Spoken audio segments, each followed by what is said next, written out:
Our conversation question, is the U.S. becoming a police state? What do you think about this? 202 is the area code. For Republicans, 585-3881.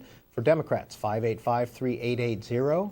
Independents, 585-3882.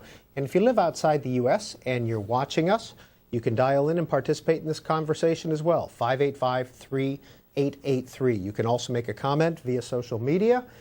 At C-SPAN WJ is our Twitter handle. You can continue this conversation on Facebook, where a lively conversation is already going on, facebook.com/cspan, or you can send us an email at journal@cspan.org. Now again, the Edward Snowden angle is part of what we want to talk about, but there are other aspects to this: security, stop and frisk, local police departments, etc., that you can include in your conversation as well.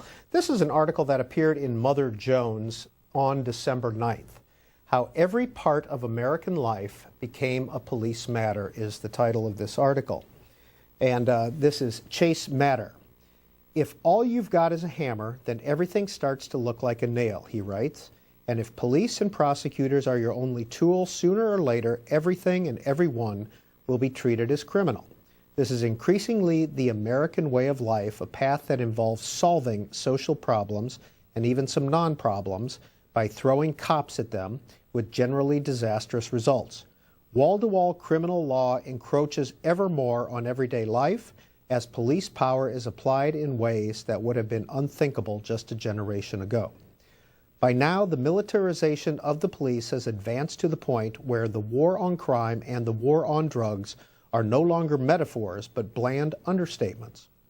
There is the proliferation of heavily armed SWAT teams, even in small towns, the use of shock and awe tactics to bust small-time bookies, the no-knock raids to recover trace amounts of drugs that often result in the killing of family dogs, if not family members, and in communities where drug treatment programs once were key, the waging of a drug version of counterinsurgency war. All of this is ably reported on journalist Radley Balko's blog and in his book, The Rise of the Warrior Cop. But American over-policing involves far more than the widely reported armoring up of your local precinct. It is also the way police power has entered the DNA of social policy, turning just about every sphere of American life into a police matter. It starts in our schools, where discipline is increasingly outsourced to police personnel. What not long ago would have been seen as normal childhood misbehavior, doodling on a desk, a kindergartner's tantrum, can leave a kid in handcuffs, removed from school, or even booked at the local precinct. Such criminals can be as young as 7-year-old Wilson Reyes, a New Yorker who was handcuffed and interrogated under suspicion of stealing $5 from a classmate. Turned out he didn't do it. Though it's a national phenomenon, Mississippi currently leads the way in turning school behavior into a police issue. That's just a little bit from the beginning of his article. We'll go through a little bit more of it as we go this morning. But we want to hear from you, whether or not you think the U.S. is a police state or is becoming a police state. We're going to begin with a Democrat in Carnegie, Pennsylvania, Patrick. Good morning, Patrick. How are you? Fine.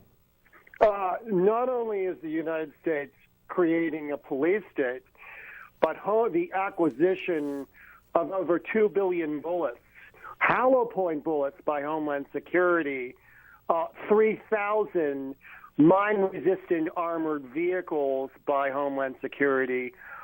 It is the modern version of the Gestapo, and the American people are looking at a new form of totalitarianism that is compartmentalized, that is corporatized, in order to make it blameless, to say that one arm doesn't know what the other arm is doing, and yet the concentration camps are being built, and the American people are going to be placed in them when they choreograph yet another false flag operation on this country, which I can tell you the corporatized direction begins and ends with the state of Israel and the Zionist. That's Patrick in Carnegie, Pennsylvania. We're talking about the police state here in America.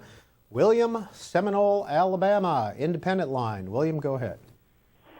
Yes, we are already in a police state. To give you an example, I live in Baldwin County, Alabama, next to the Gulf of Mexico. We are the only county in the United States of America this year. One of our state senators got with the sheriff, and they passed a law that no one in the county is eligible, although to run for sheriff of Baldwin County. The new law states that you have to be the sheriff or the sheriff's deputy. In other words, and you got to be not an ex-deputy that retired. You got to be current employed to be eligible to run for sheriff. You can run for senator, you can run for congressman, but we are living in a dictatorship already, and until someone changes the law in Montgomery, Alabama. Thank you. Bubba, Tremont, Mississippi, Republican line. Hi, Bubba. Hi, how you doing? Good. What do you think? Well, I think we are becoming more of a police state, and the way the government is now, we're becoming more of a communist state, too. I do not like no president, no government that's going to tell me that I've got to buy insurance through them, and if I don't, I get penalized, fined, or whatever. Now, I mean, and Obama, he just don't care, or he puts I don't know, I wouldn't told directly to things that's going on, like the NSA spying. All right, Bubba, thank you for calling in. We appreciate it. Well, Senator Ron Wyden talked about this issue back in July at the Center for American Progress. Now, after 9/11, when 3,000 of our fellow citizens were murdered by terrorists, there was a consensus that our country needed to take decisive action. At a time of understandable panic, the Congress gave the government new surveillance authorities. But the Congress also attached an expiration date to these authorities so that they could be deliberated more carefully once the immediate emergency had passed.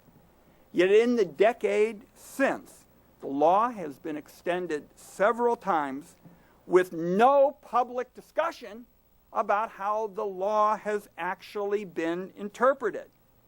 The result?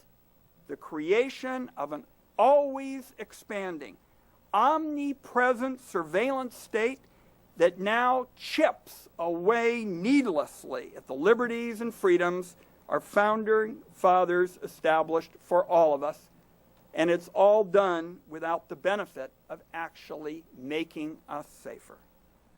And here's a Quinnipiac University poll that asks the question, is the federal government restricting civil liberties? And the total responding says 45% say yes, 41% on the GOP side, 43% on the Democrat side, and 54% of independents say yes. Now, here's part of the conversation that's going on our Facebook page right now. First of all, you can take part in a poll. You can vote, is the U.S. a police state?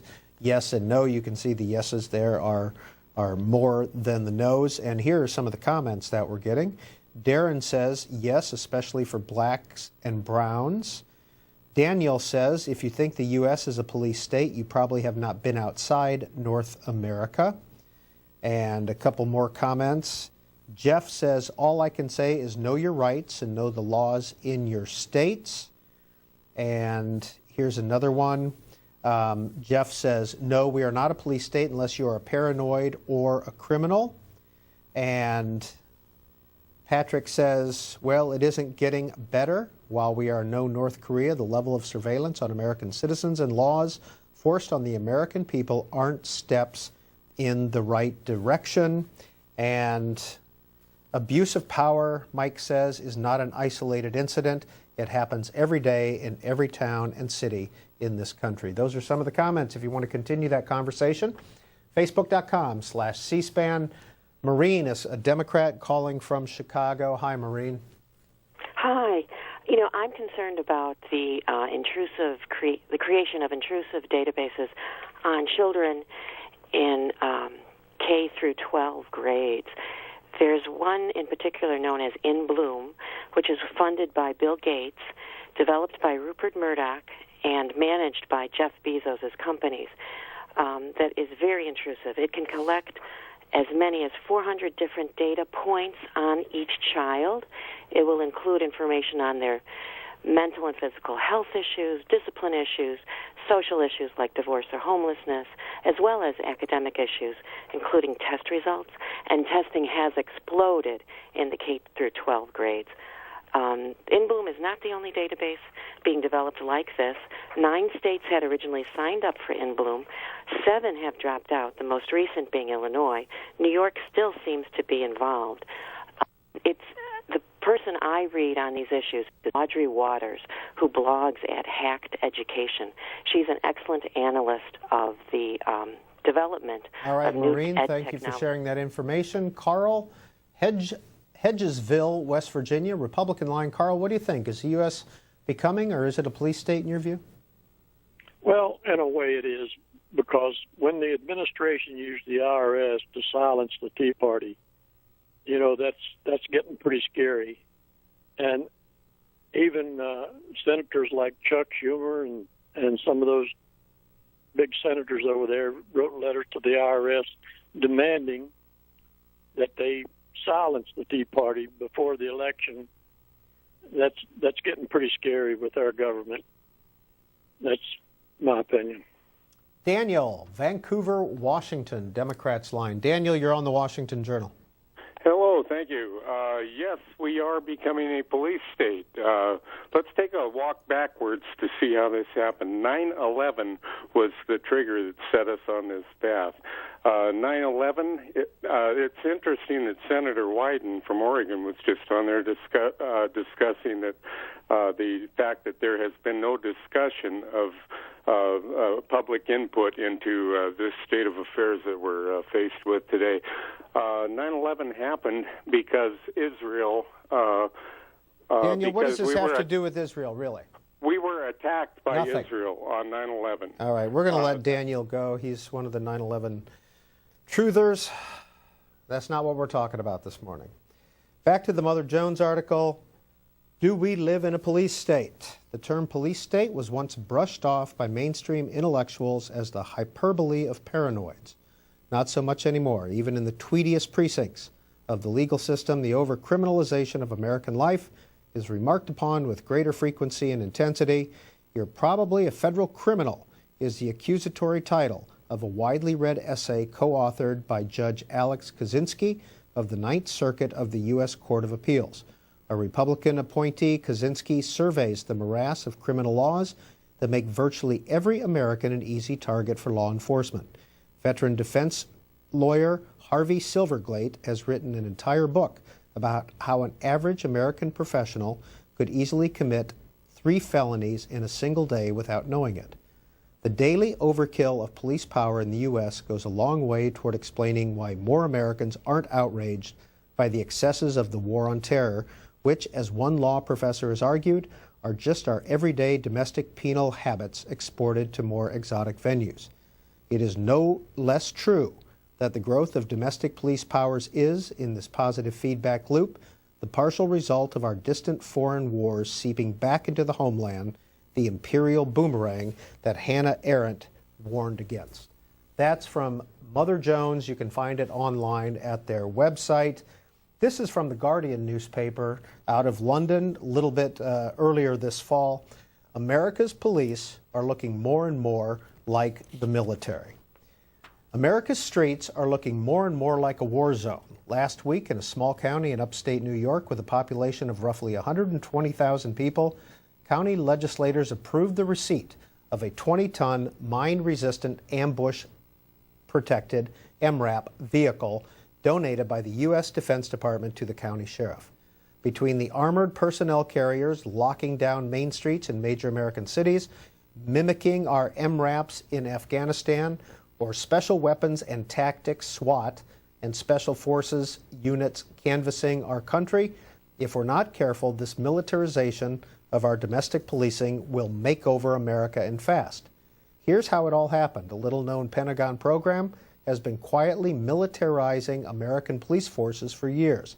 A total of $4.2 billion worth of equipment has been distributed by the Defense Department to municipal law enforcement agencies, with a record $546 million in 2012 alone. Again, that's just the beginning of this article from The Guardian, if you're interested in reading it for yourself. Alex is calling on our Republican line from Miami. Alex, good morning. Good morning. How are you? Good. As far as the police state issue, it's only for the citizens of this country. I mean, as far as immigrants, because in Miami there's 59% of the population is foreign-born, they get to roam free. And then when I tell them exactly how it works here, they're in total shock. So yes, it is a police state, but only for U.S. citizens. I mean, as far as immigrants are concerned, they get to roam free. They get to go wherever they want. In fact, I've been challenged by police, and they let the immigrant go away freely, and it's not pretty. It's not pretty at all. So that's my take on it. All right, that's Alex. Diane is in West Point, Georgia, Democrat. Diane, go ahead. Yes.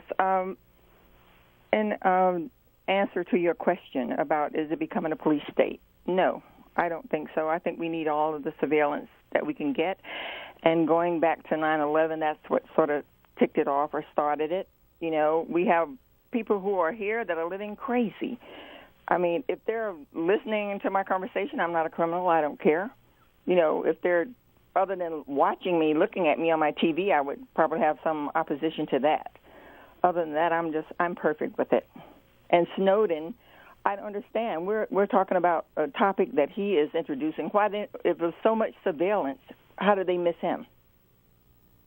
How did they miss him? He left with all this information. I mean, if we have such high-tech, observation, how did he go under the radar? And if he was going to do such a good job, why is he not here? You know, if he wants to let us know what's going on, tell us here. Don't go someplace else. Diane in West Point, Georgia, thanks for calling in this morning. This is Walter Pincus's column in the Washington Post. He's been covering intelligence for 40 years or so. In Snowden's wake, an unprecedented rule to consider public opinion on intelligence gathering. The prime reason for secrecy, Mr. Pincus writes, is that you don't want the targets to know what you're doing.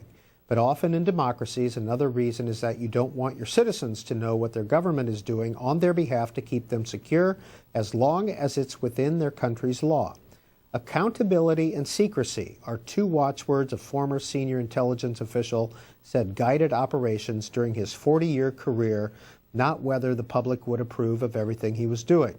However, that's not what President Obama's Review Group on Intelligence and Communications Technology said last week after its study of intelligence gathering in the wake of disclosures generated by former NSA contractor Edward Snowden's leaking of tens of thousands of previously secret NSA documents. The president's 5-member panel called for reinstituting what it called the front page rule, which it described as an informal precept long employed by the leaders of U.S. administration. It said such activities should not be undertaken if the public couldn't support them if exposed. In some 40 years of covering intelligence, Walter Pincus writes, I have never heard of such a rule, nor have several former senior intelligence officials with whom I have talked. The closest we recalled is the old rule of plausible deniability, which came out of the CIA in the 1950s after President Dwight Eisenhower had to backtrack after publicly denying knowledge of the intelligence purpose of U-2 flights over Russia after one was shot down. Plausible deniability in CIA rhetoric was an approach that allowed a president to deny knowledge of an intelligence operation that went bad by saying he knew nothing about it, leaving those carrying out the activity to take the blame for failure or exposure. It's a little bit of his column this morning in the Washington Post. Tony, District Heights, Maryland, here in the suburbs on our independent line. Tony, you're on the Washington Journal. What's your opinion? Yeah, I believe this country is becoming a police state, and you're kind of like a prime example of that in a minor way, sir. Because I noticed while listening that you like to cut callers off that have an opinion about maybe why it's becoming a police state when it comes to the issue of 9/11 in Israel.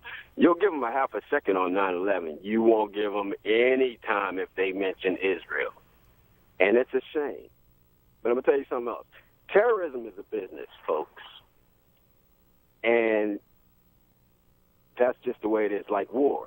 It's a never-ending war. But a lot of companies are making money off of terrorism, especially the Defense Department. It's a lifestyle for the rich and shameless.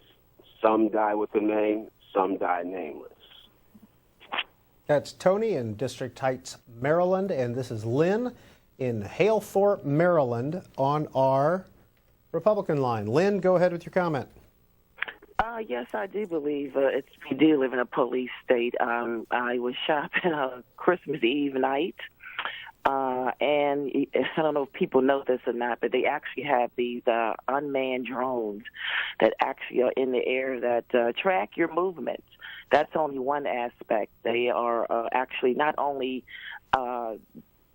data, collecting the data of the emails and the phone calls. They're actually reading your emails and listening to your phone calls in real time. I mean, this thing is really getting completely crazy. They're actually just spying on people. I just actually had not too long ago a virus put into my computer.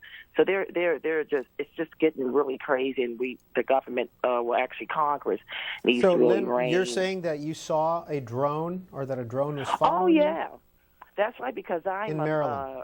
I am actually a member of the Stop Spying, the different groups, and they actually have, if you look at some of the websites, Electronic Foundation Frontier and the ACLU, they'll give a whole list of different programs about the drones. They actually have them. In Maryland, they have them all over. You wouldn't know because most people don't look up in the air. But if you actually look up in the air, you see these little lights up there flying around, and it's all coordinated with Lynn, GPS. What group are you a member of, did you say?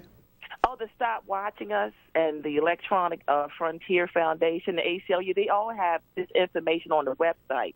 Most people are not aware about the different surveillance programs that are going on because most people do not actually read these websites, but people really have to get more informed, and especially African Americans, because most of these programs, unfortunately, are put in the urban areas, and they really target minorities. So I know a lot of African American people want to support the president, but they really need to wake up, because this really has nothing to do with President Obama. It's just about that these programs need to be curtailed.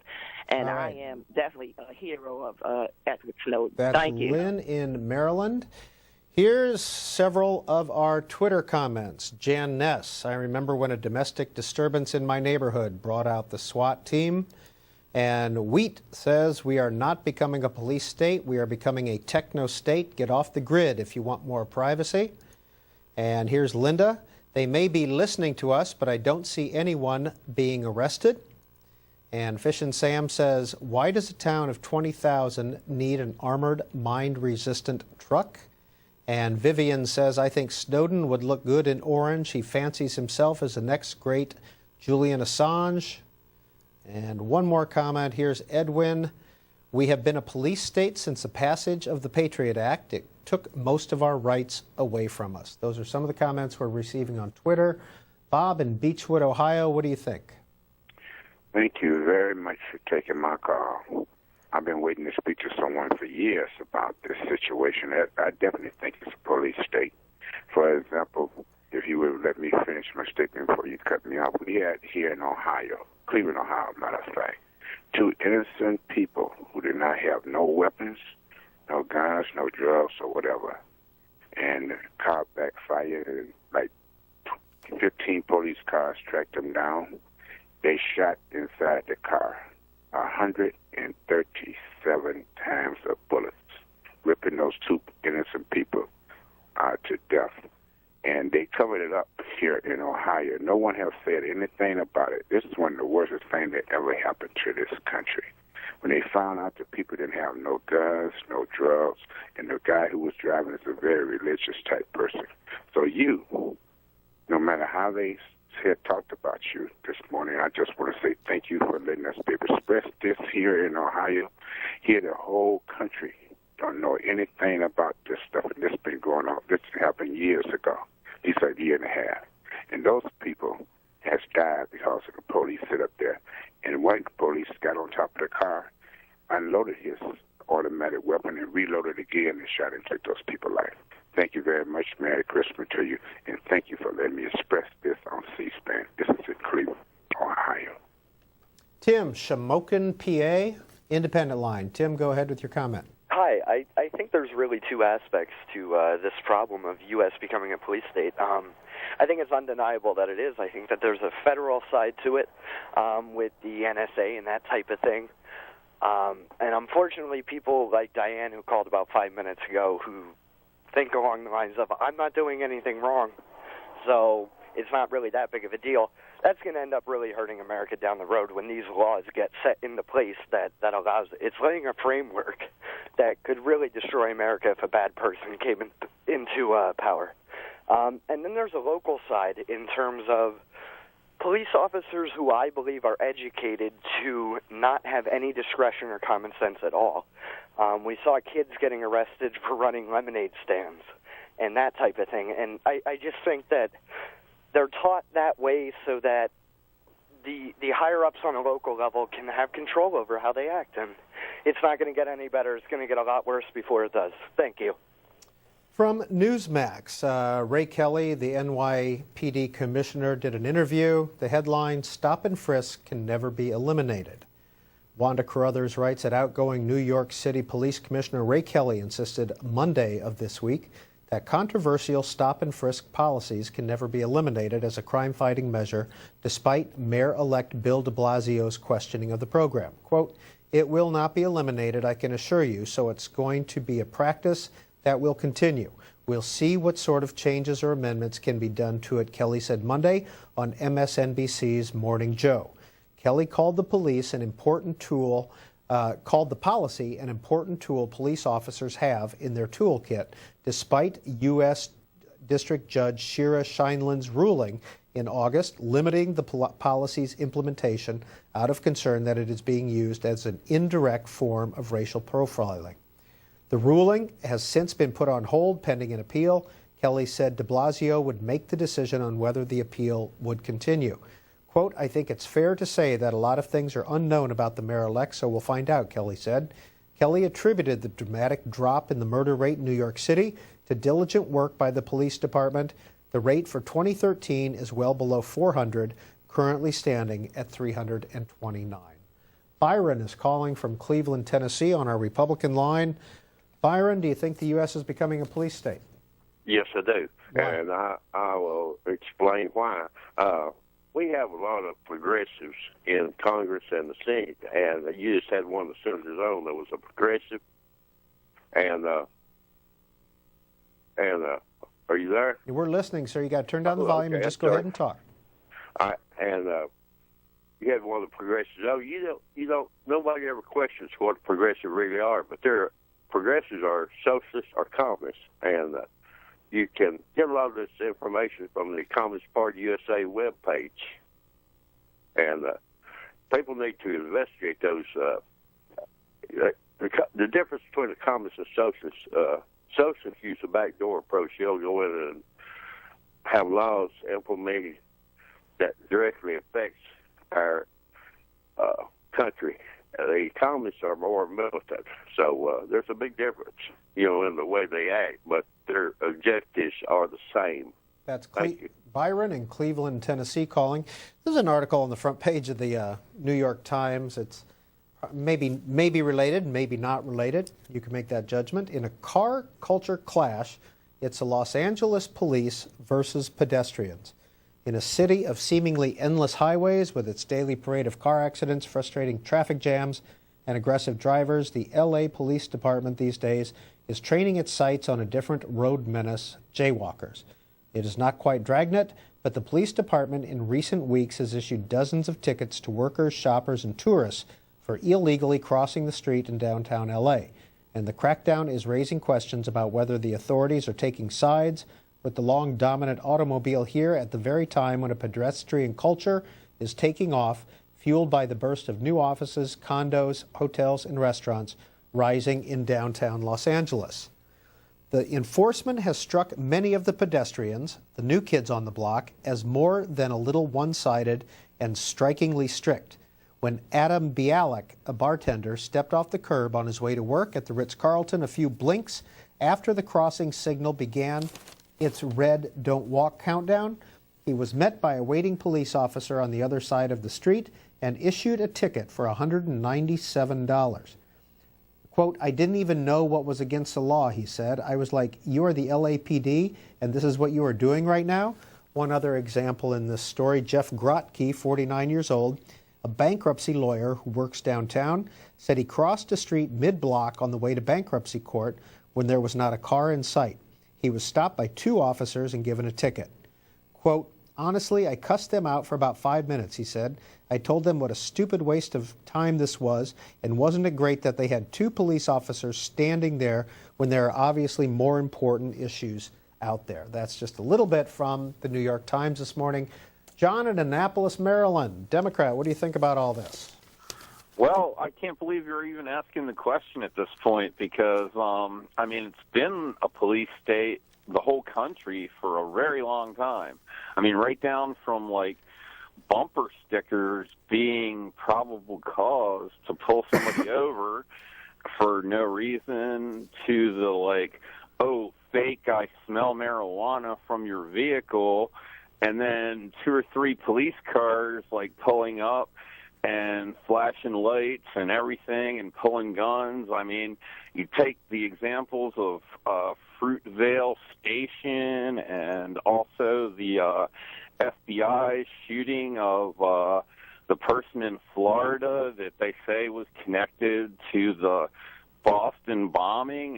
It's just incredible. I mean, even the Boston bombing, when they had, like, you know, full-on military vehicles patrolling the streets. I mean, that was a horrible incident that happened. I understand their, you know, a caution and everything, but I'm just talking about my personal everyday life for having a Grateful Dead bumper sticker and just being pulled over for that. Basically, I say, hey, why am I being pulled over? And they're just like, driver's license and registration.